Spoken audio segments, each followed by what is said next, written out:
Сәлеметсіңдер ме балалар? Бүгінгі біздің тақырып тема «Қарындашыңды берші». Дай мне твой карандаш. Жаңа сөздер. Қайшы, өшір, қи, түрлі түсті, сурет салу. Қайталаймыз. Қайшы, өшір, қи, түрлі түсті, сурет салу. Дәптерлеріне жазып қойыңдар. Запишите в словари. Жаттап алыңдар, выучите. Жаңа сөздерді қайталайық. Повторим новые слова с прошлого урока. Мынау қандай қарындаш? Балалар, қарындаштың түстерін атаңдар.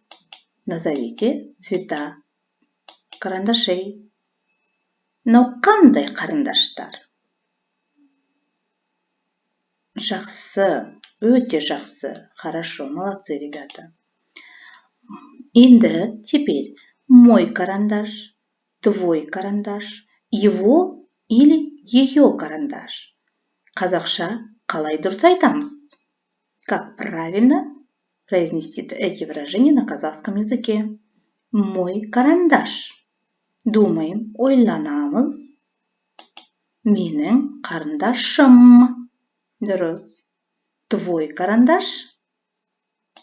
Сенің қарындашың. Его или ее карандаш. Оның карандашы. Қайталаймыз, повторяем.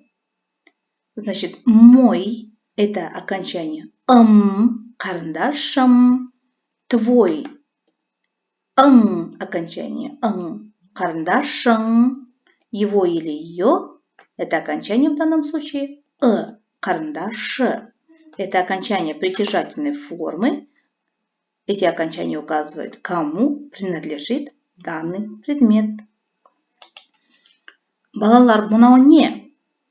Дұрыс. Түрлі түсті қарындаш. Менің түрлі түсті қарындашым бар. Карандашым. Мои карандаши. У меня есть цветные карандаши.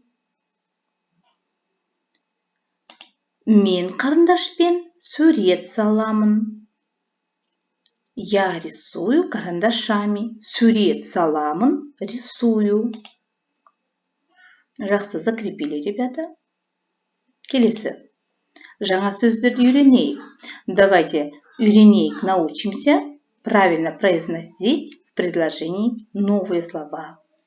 Мынау не, балалар? Мынау, дұрыс айтасыңдар, бұл қайшы.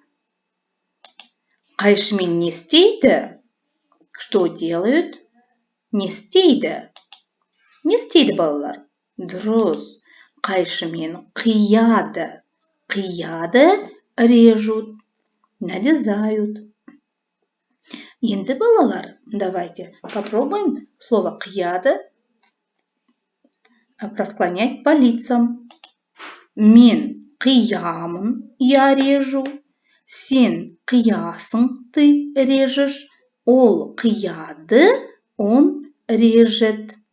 Посмотрели, обратили внимание на окончание. Мысалы, мен қайшымен қиямын. Я режу ножницами. Енді, ребята, запишите данное склонение дәптерлеріне в тетради. Мәтінді оқы, читай. 97-ші бет, бірінші тапсырма.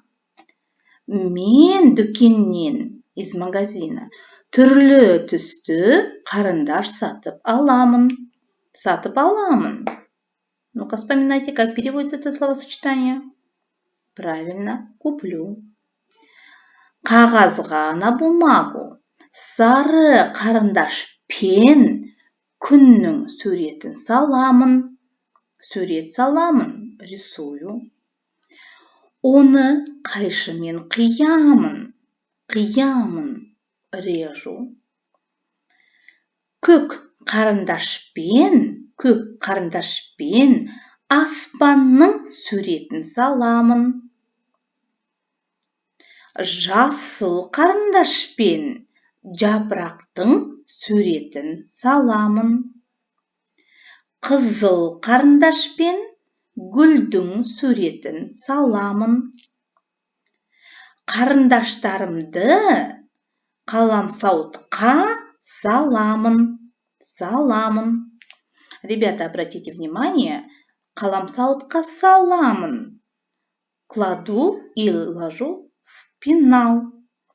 А в этом выражении суретін саламын, неделимое словосочетание переводится рисую. Вот это вот надо будет вам запомнить. Саламын ложу, кладу, сурет саламын рисую, то есть накладываю краску на бумагу. Жақсы балалар, өздерің мұқият оқып шығыңдар, прочитайте на понимание. Сұраққа жауап бер. 3-ші тапсырма, 98-ші бет. Кім не істейді? Кто что делает? Давайте читать вместе. Анельдің не бар? Что есть у Анель? Дұрыс. Анельдің сары қарындашы бар. Ол нені салады? Давайте попробуем ответить. Можно ответить таким образом. Ол сары қарындашпен күннің суретін салады. Или же таким образом. Ол сары күннің суретін салады. Келесі.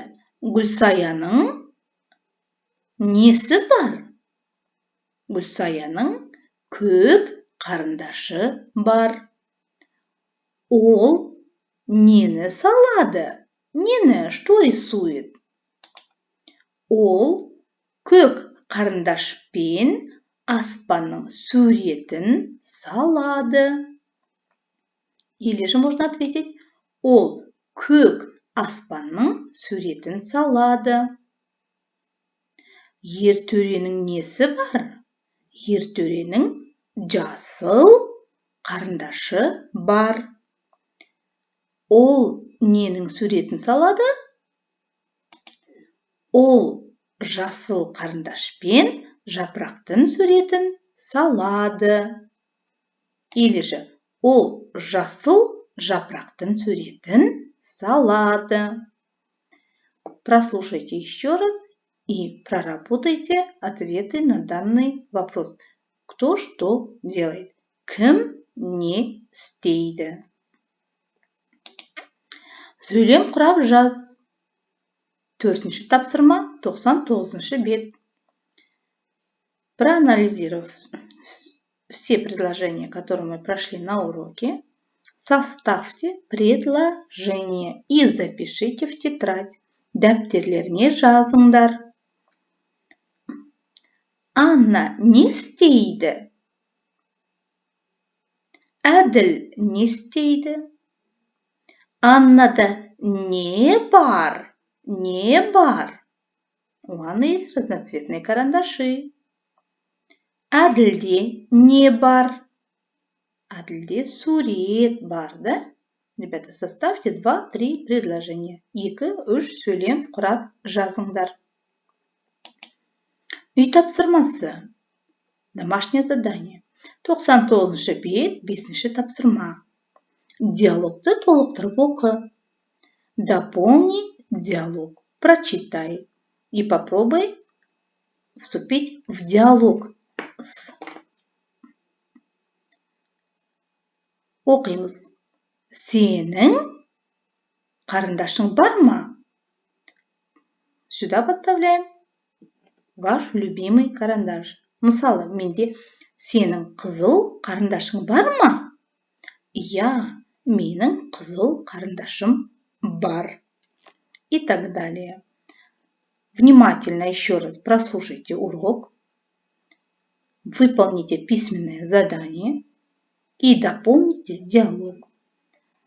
не просто дополните диалог, но и попробуйте вступить в диалог с соседом. Және и менің түрлі түсті қарындашым бар, қағазға сурет саламын, қайшымен қиямын. Выучить данные выражения. Балалар, сабақ аяқталды, сау болыңдар.